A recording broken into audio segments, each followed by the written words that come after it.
Vous croyez peut-être que la cigarette est un symbole de liberté, ou que le fluor est bon pour les dents, ou encore que l'État vous protège du Covid, de l'inflation ou de la guerre.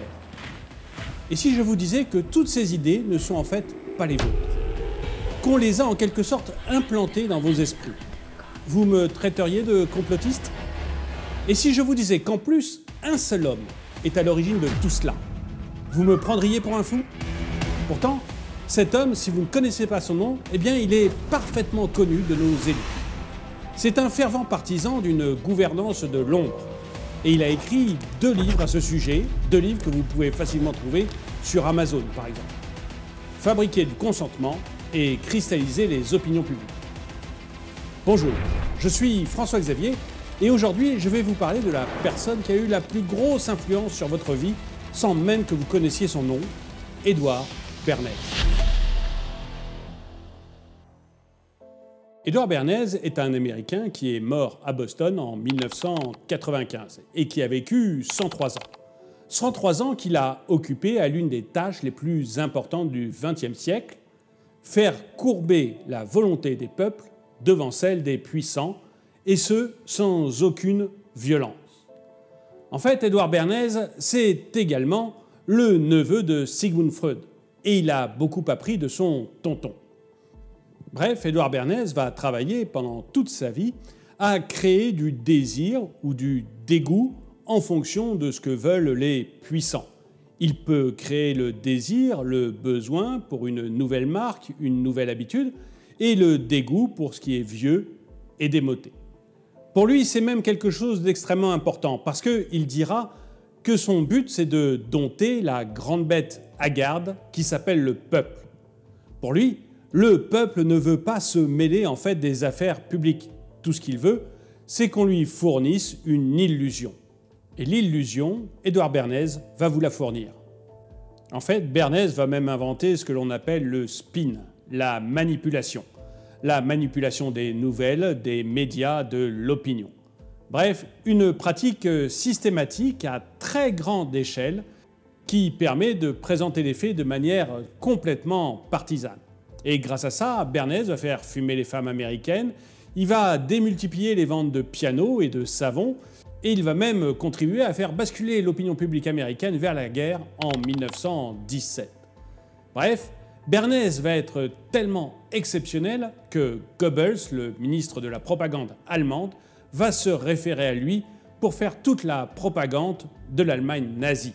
Et qu'encore aujourd'hui, les spin doctors, les gens qui murmurent à l'oreille de nos présidents, sont directement inspirés par Bernays.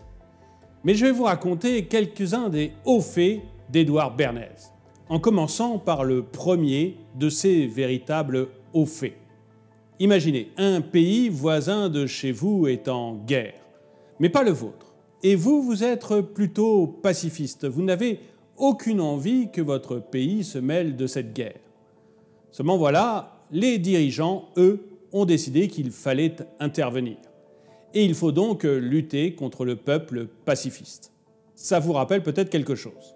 Quoi qu'il en soit, c'est là qu'Edward Bernays est rentré en action pour la première fois, du moins à grande échelle, en participant à la commission Krill. Ça ne vous dit rien? Et si je vous dis « I want you for US Army » avec un oncle Sam qui vous regarde sérieusement et pointe vers vous un doigt. Là, vous savez forcément de quelle affiche je parle. Eh bien, cette affiche, c'est Edward Bernays et la commission Krill. Et c'est dans cette commission que l'on va mettre en place énormément des nouveaux concepts qui permettent aujourd'hui de manipuler l'opinion. La distribution massive de communiqués, le recours au cinéma, les campagnes ciblées de publicité avec énormément d'émotions à l'intérieur, et puis des leaders d'opinion qui sont plus ou moins achetés, et enfin la mise en place de groupes ou de commissions bidons. Vous savez, les groupes de citoyens tirés au sort et qui sont censés rendre leur opinion à l'État sur tel ou tel sujet après avoir écouté de nombreux experts, eux aussi désignés par l'État. Cette méthode, vous l'avez peut-être vue récemment également. Eh bien, ça aussi, c'est Bernays. Et les résultats de la commission vont être fantastiques. les États-Unis rentreront en guerre comme le voulait le gouvernement et comme ne le voulait pas le peuple. Mais pour Bernays, la situation est très simple. Il y a une élite qui est instruite, qui sait les choses et qui est prévoyante. Et il y a en face un peuple qui, lui, ne sait pas et qui est brouillon et qui veut se mêler de tout. Et donc, le travail des spins, comme l'est par exemple Bernays, eh bien, c'est de façonner cette opinion publique pour que finalement, elle se mette à penser comme ses dirigeants. Bref, la commission Krill sera un succès, les États-Unis rentreront en guerre et les capacités de production du pays vont être démultipliées. Et puis, la guerre s'arrête. Mais les entreprises sont coincées, elles ont toujours ces capacités de production, mais les populations, elles, l'homme et la femme occidentale, consomment relativement peu. Ils consomment uniquement pour assouvir leurs besoins vitaux. C'est un réel problème pour l'industrie qui va du coup se tourner vers Bernays, qui est tout auréolé de son succès lors de la commission Krill. Bernays va alors se mettre à inventer carrément des concepts. Par exemple, vous avez tous entendu parler du petit déjeuner américain, l'egg and bacon. Eh bien, ça n'existait pas avant Bernays. Avant Bernays, les Américains, le matin, ils prenaient un petit déjeuner plutôt frugal. Et ça gênait beaucoup l'industrie du cochon. Et du coup, l'industrie du cochon est allée voir Bernays pour voir comment on pouvait faire pour vendre davantage de porc. Bernays a utilisé une des méthodes qu'il aime le plus. Il a créé un comité de médecins qui vont se mettre à prôner les valeurs d'un fort apport calorifique au petit déjeuner. Bref, ce comité, payé par l'industrie du porc, va expliquer aux Américains qu'il est très important de prendre un gros apport calorifique au petit déjeuner, et tout particulièrement du bacon, qui, comme chacun sait, est à base de porc. Et Bernays ne s'arrête pas là. Par exemple, l'industrie du piano lui demande comment faire pour vendre plus de pianos aux Américains. Bernays va alors se tourner tout simplement vers les architectes. Et il va leur demander d'inciter leurs clients à avoir une pièce de musique dans leur maison. Et qu'est-ce qu'on met dans une pièce de musique? Eh bien, des instruments de musique. Mais pour pouvoir vraiment occuper la taille d'une pièce, il n'y a qu'un seul instrument qui soit assez gros, le piano. Bernays va faire exactement la même chose pour l'industrie du livre. L'industrie du livre lui demande comment faire pour vendre plus de livres aux Américains. Il va voir ses amis architectes et leur demande d'installer des bibliothèques directement dans le mur de la maison. À ce moment-là, vous n'avez plus de choix. Pour pouvoir décorer votre maison, vous êtes bien obligé d'acheter des livres. Vous trouvez peut-être déjà que tout ce qu'a fait Bernays est un peu exceptionnel. Eh bien, ce n'est presque rien par rapport à ce qu'il va se mettre à faire après. Là, c'était juste un échauffement. Et il faut absolument que je vous parle de la façon dont Bernays va détourner le féminisme. On est dans les années 20. Bernays a un contrat à l'année avec l'American Tobacco. Pourquoi? Eh bien pour qu'il ne travaille pas pour la concurrence. Rien que ça. Mais dans les années 20, l'American Tobacco connaît une période un peu molle. Parce qu'ils avaient connu un boom énorme pendant la guerre en fournissant des cigarettes, des milliards de cigarettes à l'armée américaine qui les avait intégrées directement dans le pactage des soldats. Ce qui avait d'ailleurs permis à la cigarette de se démocratiser énormément. Parce qu'avant, elle était plutôt délaissée au profit du cigare qui était plus chic ou de la chic pour les plus pauvres. Bref, la cigarette s'était énormément vendue pendant la guerre et pendant les années 20, les ventes stagnent. Et du coup, l'industrie du tabac aimerait trouver de nouveaux clients, et notamment les femmes.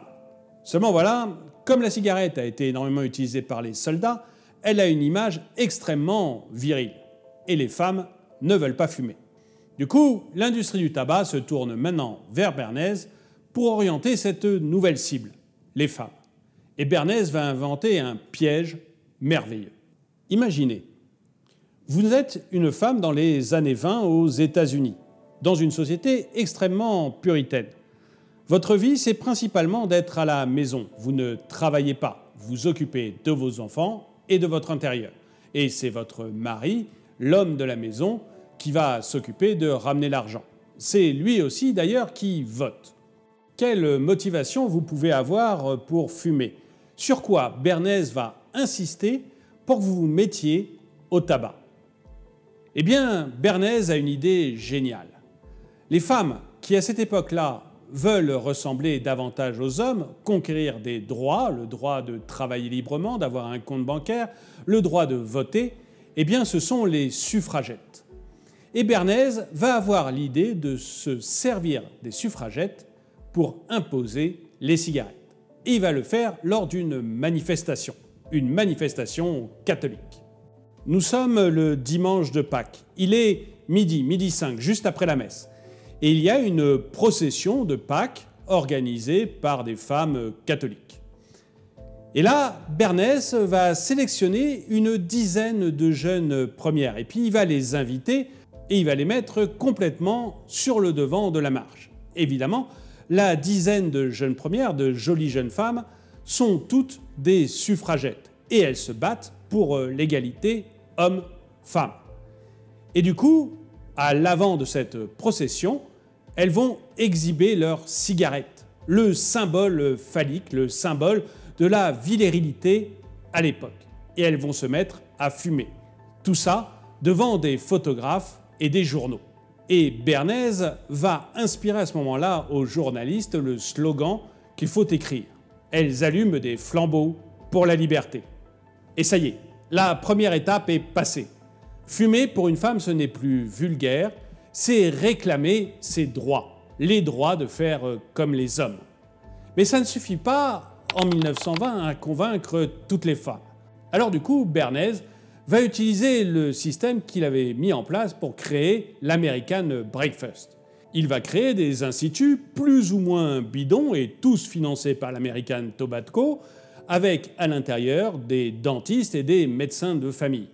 Et tous vont dire que la cigarette est bonne pour la femme. En tout cas, elle lui permet de maigrir parce que la femme, en fumant, mange moins de bonbons.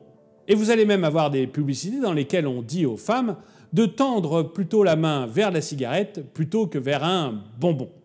Bref, la publicité pour la cigarette est un triomphe. La femme est maigre, elle est libre et elle respire la santé.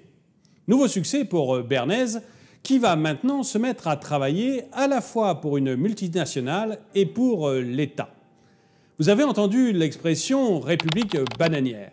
Eh bien, vous la devez aussi à Edward Bernays. Dans les années 50, il y a un gouvernement socialiste qui est élu au Guatemala. Et ce gouvernement socialiste commet une terrible erreur. Il s'attaque à une multinationale qui était à l'époque très présente en Amérique centrale et en Amérique du Sud. Parmi les principaux actionnaires de la multinationale, il y a les frères Dulles. Et les frères Dulles ont rencontré Bernays pendant la Seconde Guerre mondiale. Et du coup, ils viennent voir Bernays pour savoir comment celui-ci peut les aider à combattre ce gouvernement socialiste. Petite précision, la multinationale des frères Dulles voulait implanter une monoculture de bananes au Guatemala. Rapidement, Bernays met en place une campagne, non pas au Guatemala où est le gouvernement socialiste, mais aux États-Unis. Et il va faire en sorte de dépeindre ce gouvernement socialiste qui n'a aucune relation avec Moscou comme des dangereux communistes à la solde du bloc soviétique. Et il insinue même qu'ils sont en train de mettre en place un poste avancé communiste aux frontières américaines. La campagne est assez longue et extrêmement active. Mais elle marche plutôt bien pour Bernays, car finalement ça donne une excuse au gouvernement américain pour faire entrer en scène la CIA. Et la CIA va aller bombarder la capitale du Guatemala. Suite à cela, les États-Unis vont réussir à mettre en place un nouveau gouvernement beaucoup plus à leur solde. Et c'est là que Pablo Neruda parlera des Republicas Bananas, les républiques bananières, en référence à ce gouvernement qui est à la solde à la fois des États-Unis et de la multinationale de la banane. Je pourrais également vous parler de la façon dont Edward Bernays a œuvré pour que l'automobile devienne un objet de consommation de masse. Mais je préfère vous parler du mythe du fluor. Vous pensez peut-être que le fluor est bon pour vos dents. Eh bien, si vous pensez ça, c'est grâce à Edward Bernays. En fait, c'est un mythe qui est né aux États-Unis en 1939 grâce à lui. En 1939, il y a une compagnie d'aluminium géante qui s'appelle Alcoa et qui fait face à plusieurs procès assez durs pour déversement de produits toxiques dans la nature, le fluor. Et Alcoa va demander à Bernays comment faire pour pouvoir se sortir d'une si mauvaise affaire. Édouard Bernays va alors utiliser le système qu'il a utilisé pour la cigarette ou encore pour l'American Breakfast. Il va mettre en place un groupe d'experts. Le groupe d'experts va alors examiner le fluor et, comme par miracle, il va trouver que c'est un produit absolument merveilleux. Il va en faire l'éloge. Tous les déchets industriels dérivés de la production d'aluminium deviennent soudain quelque chose de fantastique. Et ils vont aller jusqu'à proposer qu'on ajoute cette substance, le fluor, à l'eau des villes. Mais Bernays n'est pas complètement fou. Il se doute bien que tout ne va pas se passer si facilement. Il sait bien qu'il va y avoir par exemple les services de santé publique qui vont résister à cette volonté de mettre du fluor dans l'eau. Qu'à cela ne tienne, Bernays trouve une parade. En 1947, il fait engager l'un des avocats d'Alcoa, la compagnie d'aluminium. Il fait engager un de ses avocats à la tête de l'Agence fédérale de sécurité, ce qui lui donne ainsi le contrôle des services de santé publique. Et à partir de ce moment-là, il y a 87 villes américaines qui vont se mettre à ajouter du fluor dans l'eau. C'est-à-dire que grâce à Édouard Bernays, il y a des fonds publics qui vont servir à acheter le déchet toxique de la compagnie Alcoa, le fluor, et à le rajouter à l'eau des villes pour qu'il soit consommé par la population. Et encore aujourd'hui, il y a énormément de villes, y compris en France, qui utilisent la méthode de fluorisation de l'eau. Merci qui? Merci Édouard Bernays. Alors vous pensez peut-être que Bernays est un homme sans scrupules absolument horrible. Eh bien, pas du tout. Et d'ailleurs, il est totalement révolté de savoir que Goebbels a utilisé ses livres pour imposer le nazisme en Allemagne dans les années 30. En fait, Bernays pense de manière à la fois honnête et naïve que la masse n'est pas capable d'arriver à un état de paix collectif ou de bonheur. Et que pour cela, elle a besoin de guides, une élite qui va la guider vers le bonheur. Et la tâche de cette élite, c'est d'utiliser les méthodes de Bernays pour pouvoir orienter le peuple pour arriver finalement à son bonheur. D'ailleurs, Édouard Bernays a écrit plusieurs livres pour décrire ces méthodes et pour que le peuple puisse les connaître et ainsi être capable de savoir si oui ou non il est manipulé. J'ai cité deux de ces livres en introduction, mais je vous les redonne tout de suite. Fabriquer du consentement et cristalliser les opinions publiques. Et ces deux livres, vous les trouverez chez n'importe quel libraire ou chez Amazon. Et j'aimerais bien savoir ce que vous en pensez. Est-ce que vous pensez que les méthodes de Bernays sont encore celles qui sont utilisées par nos gouvernements pour nous guider? Et si vous le pensez, est-ce que vous pensez que c'est une bonne chose, qu'effectivement, on doit avoir une élite qui nous guide parce que le peuple, d'une manière générale, n'est pas capable de savoir où il va tout seul et que la démocratie, si elle n'est pas guidée par une élite, n'aboutira à rien. Et pour conclure cette vidéo, je vais vous donner une phrase que donnait Édouard Bernays et qui explique parfaitement sa philosophie. Notre démocratie ayant pour vocation de tracer la voie, elle doit être pilotée par la minorité intelligente qui sait enrégimenter les masses pour mieux les guider. Merci d'avoir regardé cette vidéo, mettez-lui un pouce vers le haut, commentez-la, partagez-la. Merci à tous ceux qui soutiennent la chaîne et moi je vous dis à très bientôt.